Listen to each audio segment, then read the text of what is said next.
আমাদের গেস্ট হলো Konkona ঘোড়ই। Actually art আমি চুজ করিনি, চুজ করেছে আর্ট আমাকে। খুব আর্লি স্টেজ অফ ডিমেনশিয়াতে ভুগছে, হাতের চোটা কি art as a therapy helpful? এই তোমার কাছ থেকে জানতে পারলাম কালার থেরাপিটা কতটা ইম্পর্টেন্ট একটা বাচ্চার মেন্টাল কন্ডিশন বা একটা অ্যাডাল্টের মেন্টাল কন্ডিশন বোঝার জন্য। স্পিচ থেরাপিও আমি দিই, বাচ্চাদের এরম ভাবে কথা বলাতে হয়। আমি কিছু এঁকে দিলাম, ও জানে এই সাবজেক্টটা কি, ও মুখে ও বলে না, চট করে কথা বলে না। আমি হয়তো 3বার জিজ্ঞেস করলাম যে এটা কি বলো, ও বলে দেবে ফুল। ধৈর্য দেওয়া যেসব আর্ট ফর্ম যেগুলো হয়, যেগুলো ধরুন ম্যান্ডেলা, যেগুলো ক্লে ওয়াল, ধৈর্য এমনি এমনি এসে যায়, তৈরি হয়ে। তুমি কি একটু আমাদের দেখাতে পারবে ডেমনস্ট্রেট করে যে অ্যালফাবেট দিয়ে কি করে আমরা একদম বিগিনার্সদের আঁকা শেখাতে পারি? আর্টিস্ট হওয়া ছাড়া, artist is a very competitive market, artist হওয়া ছাড়াও কি কি ক্যারিয়ার, যেরকম তুমি থেরাপিউটিক আর্ট নিয়ে এসো, এছাড়াও কি কি হতে পারে? আজকে ডিসকাশনটা আমাদের আর্ট থেরাপি, এটা আমার মনে হয় it is a very very valid discussion.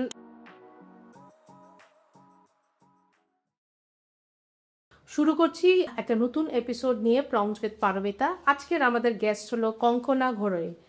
Konkona একজন আর্টিস্ট এবং ছোট্টবেলা থেকে আর্ট নিয়ে পড়াশোনা করেছে।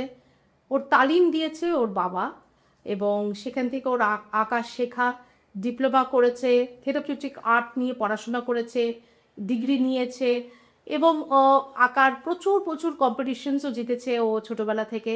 এবং এখন ও আমাদের সঙ্গে যুক্ত মাইন্ড মিথ অ্যান্ড মোরের কাউন্সিলিংয়ের থ্রু দিয়ে যে আর্ট থেরাপিতে আমরা দিই, সেটাতে আমাদের সঙ্গে যুক্ত কঙ্কনা। কঙ্কনা, কেমন আছো?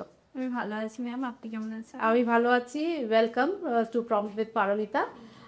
কঙ্কনা, তুমি আমাকে বলো, তুমি আর্টটা চুজ করলে কেন? তুমি তো গ্র্যাজুয়েশন করার পরেই এবং ছোটোবেলা থেকে আর্ট করো, তুমি art as a profession choose করলে কেন? অ্যাকচুয়ালি আর্ট আমি চুজ করিনি, চুজ করেছে আর্ট আমাকে। কারণ আমার বাবা নিজে একজন আর্টিস্ট ছিলেন, তো তার হাত দিয়ে আর্ট শেখা বা যা যা বললেন জার্নি শুরু করা, অ্যান্ড তারপর থেকে আর্টের প্রতি একটা ভালো লাগা কাজ করে। দেন অন্য কিছু আর মাথায় আসেনি আর্ট ছাড়া। তো সেই জন্যই এখন একাডেমিক্যালি সাথে সাথে art therapy and colour therapy নিয়ে কাজ করছি। তো তুমি কি কি অ্যাচিভ করেছো আর্ট করে? তুমি তো যেটা তোমার সঙ্গে কথা বলে শুনলাম, জানলাম, তুমি অনেক কন্টেস্ট জিতেছো, অনেক কিছু জিতেছো, কি কি পেয়েছো, তুমি কি কি অ্যাচিভ করেছো এখন আর্ট করে? অ্যাচিভ করে বলতে সবে আমি নবান্ন সবে শুরু করেছি জার্নি, বাট এখন এই মুহূর্তে দাঁড়িয়ে আমি কলকাতার ব্যাপী সব জায়গায় মোটামুটি এক্সিবিশন করছি। দেন দিল্লি, মুম্বাই অনেক জায়গায় এক্সিবিশন করছি। রিসেন্টলি আমার দিল্লিতে এক্সিবিশন ছিল বা ডিসেম্বরের 1 তারিখ থেকে, অ্যান্ড সামনেও এক্সিবিশন রয়েছে, যেটা হচ্ছে আমাদের ভিক্টোরিয়া মেমোরিয়াল হল। আচ্ছা, তো এটাই চলছে আপাতত। তো তুমি এক্সিবিশনে কি এক্সিবিট করো, মানে ক্যানভাস পেন্টিং? হ্যাঁ, ক্যানভাস উইথ অ্যাক্রিলিক কালার্স। আচ্ছা, ক্যানভাস উইথ অ্যাক্রিলিক কালার। আচ্ছা, আজকে আমাদের ভিউয়ার্সদের নিশ্চয়ই বাচ্চা যারা আছেন বা ভিউয়ার্সরা যারা আমাদের বয়সী আছেন বা আমাদের থেকে ছোট বা আমাদের থেকে বড়, তারা আঁকা তো শিখতে চান, এবং তুমি যেহেতু থেরাপিউটিক আঁকা আমাদের সাথে করাও এবং অনেক সিনিয়র্সদেরও করা, অনেক বাচ্চাদেরও করা। বাচ্চাদের দিয়ে শুরু করি। যদি বিগিনার্সরা আঁকা শিখতে চায়, তুমি কি একটু আমাদের দেখাতে পারবে ডেমনস্ট্রেট করে যে অ্যালফাবেট দিয়ে কি করে আমরা একদম বিগিনার্সদের আঁকা শেখাতে পারি? অবশ্যই। যেমন দেখুন, বাচ্চারা তো অনেকটাই ছোট, ওদের এবিসিডি ছাড়া মাথায় ফার্স্ট কিছু আসে না। তো এবিসিডি দিয়েই আমি স্টার্ট করি। যেরকম এই ফর ধরে নিন, একটা অ্যাপেল হয়ে গেল। এবার অ্যাপেল হচ্ছে এমন একটা ফ্রুট যেটা খুব বেশি রংচঙের একটা ফ্রুট, মানে রেড কালার, সব থেকে বেশি আকৃষ্ট করে রেড কালার বাচ্চাদের। তাই বাচ্চাদের প্রাথমিক খেলা রেডই থাকে। রেড কালার ওয়ার্ম টোনের মধ্যে পড়ে। এবার ওয়ার্ম টোনের যে কোনো কালার্স দেখলেই মাথায় বাচ্চাদের প্রথম জিনিস আছে একটা আকর্ষণের ব্যাপার। ডোপামিন হরমোনও রিলিজ হয়, যার ফলে ওয়ার্ম টোনে যে কোনো কালার দেখলে ডোপামিন হরমোন রিলিজ হয়, যার ফলে যেটা হয়, কোনো রকম ডিপ্রেশন তো বাচ্চারা পাই না, উল্টে মজা পায়, মানে যেটাকে আমরা হ্যাপি হরমোন বলি বা যেটা বলি। তো তার জন্য বাচ্চা মজার ছলে ড্রয়িংটা শিখতে পারে। বাহ। বি ফর চলে গেলাম বল, যে বাচ্চাদের প্রাথমিক খেলনা, খেলনার দ্বারা বাচ্চারা এমনি সব কিছু খেলার দ্বারাই শেখে। আজকালকার বাচ্চারা হাতে কলমে বই দিলে কিচ্ছু শিখতে পারে না, সুতরাং খেলার দ্বারাই সব কিছু শিখছে। যেরকম ড্রয়িংটাও খেলার দ্বারাই শিখছে। কালার বলুন, আপনার এরকম ড্রয়িং করে দিলাম, ও নিজে নিজে ড্র করে দেন কালার করলো, মানে এটা বাচ্চাদের পক্ষেও সেম, বড়দের পক্ষেও সেম। মানে বড়রা তো বল আঁকবে না নিশ্চয়ই, বাট বড়রা যদি করতে চায় এরকমভাবেই স্টার্ট করতে হয় ফার্স্ট থেকে। হ্যাঁ, কিন্তু আরেকটা জিনিসও আমাকে বলো কঙ্কনা, কারণ এই যে সার্কেলটা তুমি কত সুন্দর করে ড্র করলে, আজকে আমাকে দিলে আমি অত সুন্দর মতো নিখুঁত সার্কেল করবো না, এটাও তো একটা শেখা। এই যে formation of circle, formation of rectangle, formation of straight line, এগুলো তো আঁকার জন্য আমার মনে হয় প্রাথমিক শিক্ষার মধ্যেও পড়ে, তাই না? প্রথমে তো লাইন ড্রয়িংস আসে, যেরকম স্ট্যান্ডিং লাইন, স্ল্যান্টিং লাইন, একটু একটু দেখাবে আমাকে একটু ডেমনস্ট্রেট করে? যেরকম বাচ্চাদের আসে ফার্স্টেই স্ট্যান্ডিং লাইন, যেটা স্কুল থেকেও শেখানো হয়। দেন তারপর আছে স্লিপিং লাইন, যেগুলো একবারে করার জন্য বাচ্চাদেরকে বলা হয়, কারণ অনেক বাচ্চা ধরে ধরে করে, বাট যেটা একবারে করতে শিখবে সেটা ধরে মাসেল মেমোরিও তৈরি হবে, আচ্ছা, যেটা ফিঙ্গার মেমোরি যেটাকে বলে, বা হাতের বলুন মাসেল মেমোরি বলুন, সেটাও তৈরি হয়। প্লাস ওদের পেনের গ্রিপ বাড়ে, মানে পেন পেন্সিল যে কিছু ধরার গ্রিপটা বাড়ে, ডেভেলপ পায়। তারপর আছে স্ল্যান্টিং লাইন, যেগুলোর ফলে ওদের কার্সিভ যে রাইটিংগুলো হয় ওগুলো ক্লিয়ার হয়, মানে আঁকার মাধ্যমেই আর্ধেক ওদের পড়াশোনার অনেক কিছু শিখে যাচ্ছে, মানে হ্যান্ড রাইটিংও ক্লিয়ার হচ্ছে আঁকার মাধ্যমে। আচ্ছা, ধরতে গেলে যেরকম এটা একটা কার্ভ লাইন হলো, এগুলো করছে, এগুলোর সাথে সাথে ওরা যখন লিখবে তো লেখাও সুন্দরের করার জন্য এগুলো কাজ দেবে। বাহ, এক্সিলেন্ট। কঙ্কনা, আমরা তো জানি যে অ্যালফাবেটস দিয়ে, নাম্বারস দিয়ে বাচ্চাদেরকে নাম্বার লেখা যেগুলো, সেগুলো থেকে আঁকা আমরা করতে পারি, তো সেগুলো একটু আমাদেরকে ইলাস্ট্রেট করে দেখাও না। অবশ্যই। যেরকম ধরুন 1, বাচ্চারা প্রথমে 1 লেখা শিখে, 1-এর সাথে একটা যদি স্ট্যান্ডিং লাইন জুড়ে দিই, আর এখানে একটা ছোট্ট এরকম দিয়ে দিই, আমাদের হয়ে গেল ক্যান্টিন। বাহ। হ্যাঁ, দেন আমরা লিখছি 2, 2 লেখার সঙ্গে সঙ্গে এরকম উপরে জাস্ট এই করে দিলে দেন হয়ে গেল ডাক। বাহ। যেরকম আমাদের 3 আছে, 3 এর সাথে সাথে আপনি যদি একটা স্ট্যান্ডিং লাইন এরকমভাবে জুড়ে দেন, দেন হয়ে গেল আমাদের একটা ভার্ব। বা এরকম ইজিলি বাচ্চারা খুব তাড়াতাড়ি ক্যাচ করতে পারে জিনিসগুলো কি, মানে এই জিনিসগুলো, মানে এগুলো তো খেলার চলে করা হয়, তো এগুলো তাড়াতাড়ি লার্ন মোডে তারা থাকে, মানে অ্যালফাবেটসগুলো শিখলো প্লাস আঁকাটাও প্র্যাকটিস হলো। দুটোই একসাথে হলো। Very good. আমার মনে হয় আমাদের ভিউয়ার্সরা খানিকটা আইডিয়া পেয়েছে যে সবসময় যে আর্টিস্টকে বাড়িতে ডেকে করানোর দরকার নেই, এই জিনিসগুলো আমরা অবভিয়াসলি এগুলো তো ইউটিউবে আছে, এবং আপনারাও এগুলো বাচ্চাদেরকে যখন ইনিশিয়াল ডেজে যখন এঙ্গেজ করবেন আঁকার মতন থেরাপিতে, প্লিজ এগুলো দিয়ে করুন, তাহলে বাচ্চারা অনেক তাড়াতাড়ি শিখতে পারবে। নেক্সট কোয়েশ্চেনে আসছে যে তোমার আঁকাটা কি মনে হয় যে it's a big mental therapy? তুমি যদিও থেরাপিতে আছো, বাট স্টিল আমাদের ভিউয়ার্সদের জন্য তুমি একটু বলো যে এটা কি, আঁকাটা কি খুব ভালো mental therapy for children, for adult, কি মনে হয় তোমার? হ্যাঁ অবশ্যই, মানে আঁকাটার সাথে ওতপ্রোতভাবে জড়িয়ে যেটা হচ্ছে কালার্স। কালার দেখলে এমনিতেই মানে আমাদের মাথায় ডোপামিন হরমোন রিলিজ হয়, যেটার ফলে মানে কালারের সাথে ওতপ্রোতভাবে জড়িয়ে আমাদের ইমোশনস।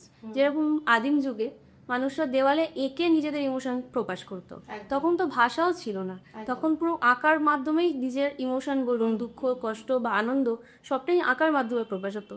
তেমন এখনকার দিনের বাচ্চা বলুন বড় বলুন, সবাই যদি ইমোশন সব কথা মুখে বলতে পারেন, তখন সে আঁকার মাধ্যমে বলতে পারে। বা এই নয় যে আঁকাটাকে পুরো হতে হবে, মানে থাকতে হবে আঁকাটা, আঁকার হয়তো কোনো মানে নেই। ধরুন একটা কেউ অ্যাডাল্ট, সে কিছু বলতে পারছে না, বা একটা বাচ্চাই সে কিছু মুখে বলতে পারছে না, তার হাতে একটা খালি খাতা আর একটা কালার্স ধরিয়ে দিল, সে প্রথম কাজটা যদি করে, সে একটা ব্ল্যাক কালার নিয়ে খাতাটাকে ব্ল্যাক করলো বা ব্ল্যাক কিছু দিয়ে আঁকলো, তার মানে আপনাকে অ্যাজ আ থেরাপিস্ট আমরা বুঝতে পারি যে তার মনে যে অনেকটা ডিপ্রেশন জড়িয়ে রয়েছে, ডিপ্রেশন রয়েছে বাচ্চা অন্যান্য বড় অনেকেই রয়েছে, ব্ল্যাক কালারটা খুব আকৃষ্ট করে ওদের। এবার যত সেশন যায়, থেরাপির দিন বাড়তে থাকে, দেন আস্তে আস্তে ডিপ্রেশনও কমতে থাকে, তখন ওরা কালার্সে ফেরত আসে, মানে লাইট কালার্স, রং চঙে যে কালার্সগুলো, লাল হ্যাপি কালার, যে হ্যাপি কালার্স, তো এগুলোর ভাবেই বোঝা যায় যে কালার থেরাপি বা আর্ট থেরাপি কতটা কাজে। তার মানে আমরা এই তোমার কাছ থেকে জানতে পারলাম, এবং আমরা জানি যে কালার থেরাপিটা কতটা ইম্পর্ট্যান্ট একটা বাচ্চার মেন্টাল কন্ডিশন বা একটা অ্যাডাল্টের মেন্টাল কন্ডিশন বোঝার জন্য। এক্স্যাক্টলি ট্রু, কারণ আমাদের কাউন্সিলিংয়ে এবং আমরা অনেক সিনেমাতেও দেখেছি যে সিনেমার মধ্যে দেখেছি যে একটা বাচ্চার, আমার মনে হয় যতটুকুনি মনে হতো যে তারে জামি পেতে দেখেছি, যে বাচ্চাটা ছোট একটা আঁকার বই যখন দেখছে যে বাবা মা দুটো বাচ্চা রয়েছে, বড় দাদাকে বাবা মা বেশি ভালোবাসছে, ছোট বাচ্চাটাকে বডিকে পাঠিয়ে দিচ্ছে, সেখানে তখন দেখছে ছোট বাচ্চাটা আস্তে আস্তে আস্তে আস্তে থেকে ফ্যামিলি থেকে ডিট্যাচ হচ্ছে, ওর যে মনের ভাবটা, সে কিন্তু একটা স্পেশাল চাইল্ড হয়ে বলতে পারছে না, কিন্তু আকার দিয়ে এটাকেও ও বুঝিয়ে দিয়ে স্কেচ দিয়েও কি আমাদের খানিকটা মেন্টাল স্ট্রেস বা এংজাইটি এগুলো কি দূর করা যায়?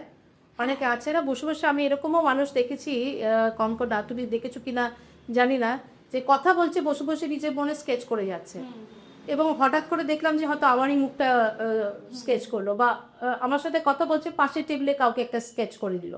তো এটা কি মনে হয়, এটার মানেটা কি মনে হয়? What does this mean? এটার মিনিং হচ্ছে ওর ফোকাসটা ওই জায়গাটায় নেই, আচ্ছা, ওর ফোকাসটা সরে আছে, ওর মনটা অন্য কিছু করছে, শরীরটা অন্য কিছু। মানে হয়তো সামনাসামনি যে কাজটা করছে, বাট ওর অগোচর মনে বা সাবকনসিয়াসে সে স্কেচ দ্বারা অন্য কিছু ভাবছে, মানে তার সাবকনসিয়াসে সারাক্ষণ অন্য কিছু চলছে, সেটাকে ও স্কেচের মাধ্যমে প্রকাশ করছে। আচ্ছা, ওকে। তো তুমি এখন যদি তুমি আমার বলি একটা চট করে একটা স্কেচ করতে, তোমার কি স্কেচ আসবে অ্যাজ আর্টিস্ট? তোমার একটা ছোট্ট একটা স্কেচ যদি বলি, তুমি কি স্কেচ করতে পারবে? এটা আমাকে স্কেচ করে দেখাও, যাতে আমাদের ভিউয়ার্সরা যাতে বুঝতে পারে যে স্কেচিং জিনিসটা কি এবং স্কেচটা কিভাবে হয়। যেরকম স্কেচিংয়ের মূল হচ্ছে, যেরকম আমাদের একটা স্ট্রাকচার ফার্স্টে দাঁড় করে দিতে হয়, ঠিক আছে? মানে বাচ্চাদেরও সেটাই শেখানো হয়। স্ট্রাকচার একটা ধরুন ফ্লাওয়ার আঁকছি, ফ্লাওয়ারটাকে ধরুন 3D আন, 3D আঁকা খুব ইজি, মানে জাস্ট একটা ভাগ করে সার্কেল করে নিয়ে একটা ছটা ভাগ করে নিয়ে ভাগ করে দেন, সার্কেলস পরে এটাকে জাস্ট জয়েন করে দিলাম। ওকে, জয়েন করার পরে এটাকে তো দেখে ফ্লাওয়ার বলে একদমই মনে হচ্ছে না, মনে হচ্ছে কাঠের কিছু। জাস্ট এটাকে একটু বেন্ড করতে হবে, যেরকম ধরো এগুলোর ডার্ক পোর্শন, এগুলোকে হালকা করে, মানে স্কেচের মধ্যে কালার লাগবে না, মানে এখানে এগুলো দিয়েই করতে হবে? আচ্ছা, হ্যাঁ, জাস্ট পেন্সিল দিয়ে ডার্ক অ্যান্ড শ্যাডো প্রেশার মাধ্যমে। এগুলোর জন্য ফিঙ্গার মাসেলের খুব মেমোরি দরকার লাগে, মানে মাসেল মেমোরি, এগুলো আর কিচ্ছু না। যত বেশি প্র্যাকটিস করবে তত এগুলো ক্লিয়ার হবে। জাস্ট এগুলো মিডলটা যেহেতু একটু ডার্ক, দেন ধারটা আমার একটু ডার্ক লাগবে মনে হচ্ছে, এগুলো যেরকম নিচের দিকে কার্ভ হয়ে রয়েছে, তো এগুলো হালকা ডার্ক।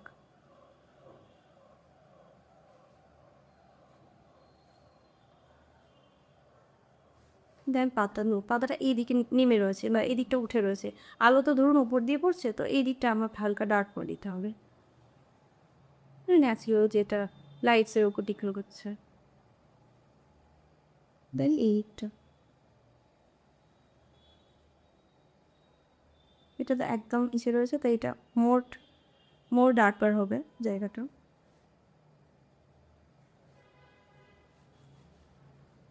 তো বাহ, বিউটিফুল বিউটিফুল, থ্যাংক ইউ। খুব সুন্দর। তোমার মনটা এখন তার মানে খুশি, ফুল মানে তো খুশি, অবশ্যই। Your feeling happy. হ্যাঁ, তো তার মানে এইটা আমাদের কাছে বলবো একটা ভীষণ ভালো একটা অ্যাঙ্গেল, যে আমাদের এই পডকাস্টে এসে তোমার মনটা খুশি, আর you are blooming like a flower, এটা আমি বলবো। আপনার সাথে দেখা হয় এমনি মনে খুশি। আচ্ছা, আমাকে একটা কথা বলো, তোমার যে যারা কন্ডিশন বাচ্চা, যেরকম অটিস্টিক বাচ্চা, এডিএইচডি বাচ্চা, তাদের কি টেকনিক, তাদেরকে কোনো স্পেশাল টেকনিক কি বলবে কি, যে যারা হয়তো হট করে আঁকাটা তুলতে পারে না, বা অন্য বাচ্চাদের মতো অত ফাস্ট আঁকা তুলতে পারে না, তাদেরকে কীভাবে এগোবে বা কীভাবে আমরা করি সেই আঁকাগুলো, সেগুলো যদি একটু বলো তুমি, মানে বিস্তারিত বলতে আপনি শর্ট। আমার কাছে অলরেডি দুটো বাচ্চা রয়েছে বলতে গেলে। তো তারা হঠাৎ করে বাইরে কোনো শব্দ হলে ভয় পায়। রোজ একটা মিক্সি চলছে, তার ঘরে আমি ক্লাস করাচ্ছি বা কিছু, হঠাৎ মিক্সি চললো, সে ভয়েতে মানে লাফিয়ে উঠে খাটের তলায়। আচ্ছা আচ্ছা, যেসব নর্মাল সিনড্রোম এগুলো, তো সেটার জন্য তাকে তো দরজা বন্ধ করে সারাক্ষণ কানে তুলো গুজে রাখা যাবে না, তাকে নর্মালাইজ করতেই হবে আমাদের ওয়ার্ল্ডের সাথে। তো তখন আঁকাটাকে এমনভাবে কাজ করে যে ও ভয় পেলো, ওর ফেভারিট কোনো একটা কার্টুন ক্যারেক্টার আমি এঁকে দিলাম বা করে দিলাম, সঙ্গে সঙ্গে ও সেটার দিকে মাইন্ডটাও ডাইভার্ট হয়ে গেল সঙ্গে সঙ্গে ইনস্ট্যান্ট। ধরুন সে প্যাপাপিক দেখে, একটা ধরুন 3 বছরের বাচ্চার মতো হয়েছি, সে প্যাপাপিক দেখে, তাকে সঙ্গে সঙ্গে একটা প্যাপাপিক করে দিলাম, সে সঙ্গে সঙ্গে ওই যে বাইরের আওয়াজটাকে ভুলে গিয়ে প্যাপাপিকটার দিকে মন দিল, তাহলে ওর আঁকার মাধ্যমে কি ওর মাইন্ডটা ডাইভার্ট হলো। তা আঁকার দিক থেকে এটা কি হয়, বাচ্চাদের কালারের জিনিস তো তাড়াতাড়ি ওরা পছন্দও করে, সব বাচ্চাই পছন্দ করে, যে কোনো ধরনের বাচ্চা হোক।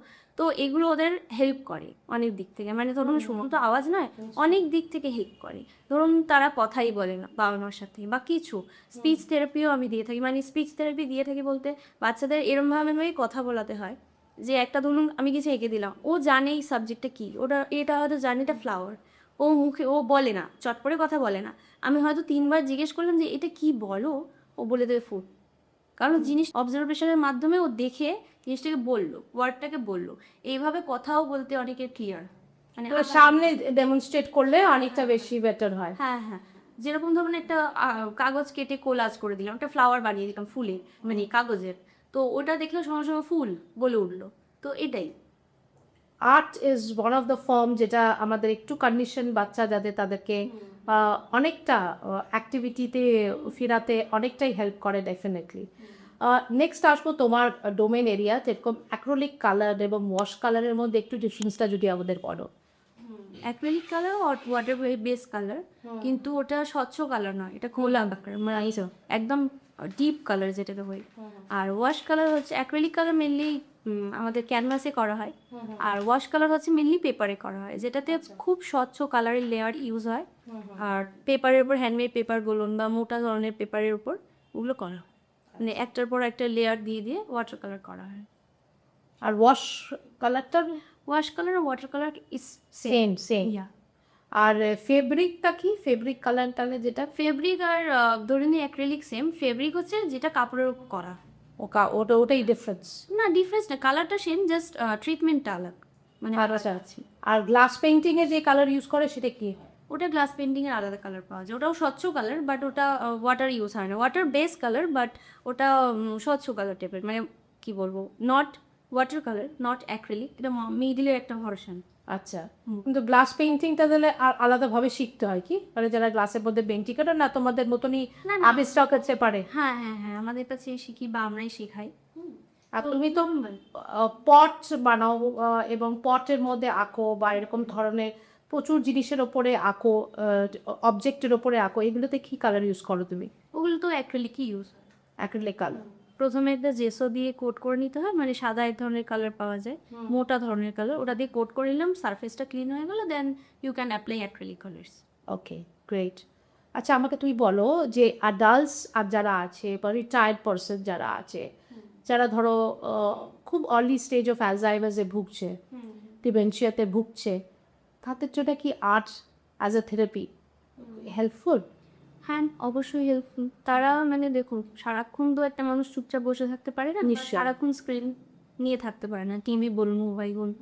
তো আর্টের মাধ্যমে তাদের কি, তাদের হাতে যদি এখন একটা ক্যানভাস ধরিয়ে দেওয়া হয়, ফাঁকা ক্যানভাস, আর কিছু কালার্স, অ্যাক্রিলিক কালার্স দেওয়া হয়, তারা হয়তো ব্রাশ ইউজ করতে জানে না বা ব্রাশ দিয়ে পারবে না, বাট তারা ফিঙ্গারপ্রিন্ট দিয়েও কালার, মানে ক্যানভাসটাকে ভরাতে পারবে, কেন আঙুল ইউজ করে। ধরুন একটা ফুলের বাগান করছি, অনেক রকম ফুল উপরে দিল ফিঙ্গারপ্রিন্ট দিয়ে, দেন আঙুল দিয়ে ডাটি বা পাতা এগুলো করতে পারে, মানে ব্রাশ দিয়ে অবশ্যই পারে, যারা পারে না তাদের কথা বলছি। এবার ওটা হচ্ছে ওদের একটা হবি টাইপের হয়, যখন ওদের একটা ভালো লাগে। বা ভেজিটেবল দিয়ে তো হয় নাকি? ঢ্যাঁড়স দিয়ে হয়, খুব ভালো। হ্যাঁ, ঢ্যাঁড়স দিয়ে, তারপরে আলু দিয়ে অনেক রকম কাটিং করে প্রেস করে করে করা যায়, স্ট্যাম্পের মধ্যে ইউজ করা যায়। ভেজিটেবল কালার্স, হ্যাঁ, যেগুলো আমরা শেখাই, বাচ্চাদেরকেও শেখাই এবং বয়স্করাও হয়েছে থেরাপিতে ইউজ হয়। একটু যারা ধরো একটু যারা মানে অ্যাজিটেটেড থাকে বা একটু যাদের রাগ খুব তাড়াতাড়ি আসে, বয়স্ক লোকেদের ক্ষেত্রেই বলছি, বা ভীষণ অ্যাবিউসিভ অ্যাগ্রেসিভ যারা থাকে, তাদেরকে কিভাবে কন্ট্রোলে আনা যায় বলো তো আঁকা দিয়ে? তাদেরকে দেখুন, তাদের ধৈর্যটা কম হয়, তার জন্যই এত রেগে যায়। রাগটাও তো একটা কন্ট্রোল করার জায়গা, ধৈর্যটা কম থাকে। সুতরাং ধৈর্য দেওয়া যেসব আর্ট ফর্ম যেগুলো হয়, যেগুলো ধরুন ম্যান্ডেলা, যেগুলো ক্লে ওয়ার্ক, যেগুলো বা ধরুন স্ক্রিবলিং, ছোটো ছোটো ধরুন, মানে একই ধরনের ম্যান্ডেলার মধ্যে ছোটো ছোটো নকশা করে, যেটা আলপনাও এক ধরনের, হ্যাঁ। তো এইগুলো যদি ওদেরকে দিয়ে করানো যায়, তাদের অনেকটা টাইম টেকিং থাকে ওই কাজটার মধ্যে, ওই টাইম টেকিংয়ে ফোকাস টাইমটা যখন বেড়ে যায়, ধৈর্য এমনি এমনি এসে যায়, তৈরি হয়ে। কিন্তু ও তো মানে ধরো কেউ বসতেই চাইছে না, মানে এরকমও আমার কাছে এসছে যে কিছুতেই বসতেই চায় না, তাদের বসানোটাই মেন প্রবলেম, তাদেরকে কি করা যেতে পারে? প্রথম দিন তো তারা করবেই না কোনো মতে। ম্যান্ডেলা ধরুন, এগুলো একটা বড় বড় আর্ট ফর্ম। তারপর ধরুন আমাদের মাধুবানি পেন্টিং রয়েছে, কালীঘাট পেন্টিং রয়েছে, এগুলো ওই ধরনেরই পেন্টিং, খুব ধৈর্য আর টাইম লাগে। তো এই ধরনের আর্ট ফর্মে ওদেরকে আনার জন্য যেটা ফার্স্ট স্টেপ, ধরে নিন আমি একটা ডেমো দিয়ে দেখাতে পারি। হ্যাঁ নিশ্চয়। যেরকম ধরুন আমি তাদের ফার্স্ট এক্সারসাইজ যেটা বলবো, সেটা হচ্ছে এরকম একটা মার্কার বা পেন বা পেন্সিল কিছু একটা নিয়ে নিই, দেন আমি স্ক্রিবল করবো, জাস্ট খাতার মধ্যে এরকমভাবে স্ক্রিবল করো। এটাতে তো আর টাইম লাগে না বা ধৈর্য লাগে না, কিছু লাগে না, যা ইচ্ছে স্ক্রিবল করো। দেন স্ক্রিবল করা ডান। দেন এরকম বাচ্চাদের 10 টাকার ছোট্ট কালার পাওয়া যায়, বেশি কিছু না, এরকম কালার দিয়ে জাস্ট একটা একটা এই যে স্পেসগুলো তৈরি হচ্ছে, এক একটা স্পেস ভরতে হবে, এক একটা এক একটা রঙের যেন হয়, আলাদা আলাদা রঙ যেন সে ইউজ করে, এরকমভাবে ভরতে হবে। এটা যতটা দেখি ইজি মনে হচ্ছে, বাট ইজি কিন্তু খুব টাইম টেকিং। মানে এটা তো আমি ছোটো খাতায় দেখালাম, তাই যখন বড় কোনো পেজে পড়া হচ্ছে এটা অনেকটাই টাইম টেকিং। হ্যাঁ, পেশেন্স তো লাগবেই, মানে পেশেন্স তৈরি করার জন্যই এই ধরনের এক্সারসাইজগুলো দেওয়া হয় আর্ট থেরাপিতে। তো এই ধরনের ধরুন সে বসে বসে পুরোটাকে ফিনিশ করলো, তারপরে এটাকে দেখতেই মনে হবে একটা অ্যাবস্ট্রাক্ট আর্ট ফর্ম তৈরি হবে। এটাকে আর এটা হয়তো কোনো মানে নেই, বাট অ্যাবস্ট্রাক্ট আর্ট ফর্মে এরকম একটা তৈরি করে দেওয়া হবে ইজিলি। বাহ, ভেরি নাইস। ড্রয়িং বা পেইন্টিং শিখতে গেলে বাচ্চারা কোথায় অ্যাপ্রোচ করবে? কোন বয়সটা সঠিক বয়স ওদের আঁকা শেখার জন্য, বাচ্চাদের জন্য? আচ্ছা, বাচ্চাদের আঁকা শেখার কোনো বয়স হয়নি। মানে আমি তো ধরতে গেলে প্রায় 1 বছর 2 বছর থেকে আঁকাই মানে তুলি ধরেছি, হয়তো প্রথম পেন্সিল ধরার আগে আমি তুলি ধরছি যখন বাবা করতে। তো বাচ্চাদের কোনো স্পেসিফিক বয়স হয় না, 2 বছর থেকে যখন ও পেন্সিল মোটামুটি গ্র্যাব করতে শিখছে, একটু বুঝতে শিখছে, যেটা খাতা এটা ছিঁড়তে নেই আর এটা পেন্সিল এটা নাকে বুঝতে নেই, তখন আমরা তো সাথে মোটামুটি গল টলগুলো সব শেষই করে দেয় বাড়ির পর, বাচ্চারা তো কিছু থাকে না, আসতো নেই আর কি। ওই কার্টুন থেকে ওদের শুরু করে দেওয়া উচিত আমার মতে, কারণ একটা যখন গাইডেন্স প্রথম থেকেই পায় তখন ওরা হয়তো ওটাকে নিয়ে কেরিয়ার কে বলতে পারে। আর্টে কি কি কেরিয়ার হতে পারে, মানে আর্টিস্ট হওয়া ছাড়া? Artist is a very competitive market. Artist হওয়া ছাড়াও কি কি ক্যারিয়ার, যেরকম তুমি থেরাপিউটিক আর্ট নিয়ে এসো, এছাড়াও কি কি হতে পারে? মানে আর্টিস্ট হওয়া ছাড়া বলতে আর্টিস্ট তো একটা রান অফ মেজর একটা ডিগ্রি বা বলুন বা যাই বলুন প্রফেশন বলুন। তো আর্টিস্ট ছাড়া আর্ট টিচার হতে পারি। বাচ্চাদের যে আমাদের কি বলে, বাচ্চাদের 1 থেকে 4 অবধি যে টিচারগুলো লাগে ওনার জন্য art form is very important. Architectural engineering এ লাগে, ইঞ্জিনিয়ারিংয়ে লাগে, আপনার সলিটার লাগে, ডাক্তার হতেও লাগে, ডক্টর হতে লাগে, সব দিক থেকেই লাগে।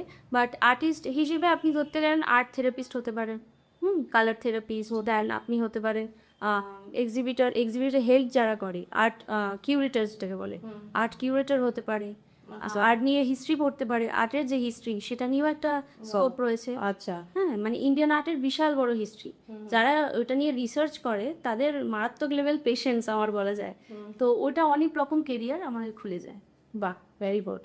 জানা গেল একটা নতুন জিনিস, কারণ আমরা সবাই ক্যারিয়ার হতে ভাবি ডাক্তার, ইঞ্জিনিয়ার, এবং এই যে কন্টেম্পোরারি কেরিয়ার, ট্রেডিশনাল কেরিয়ারগুলো, এগুলো তো ডেফিনেটলি আলাদা রীতিতে সবাই হতে চায়। আর একটু যদি ডিফারেন্ট আমরা ভাবি তাহলে আমার মনে হয়, এবং বাচ্চারা যদি তার মধ্যে ইন্টারেস্ট দেখায় তো ওয়াই নট।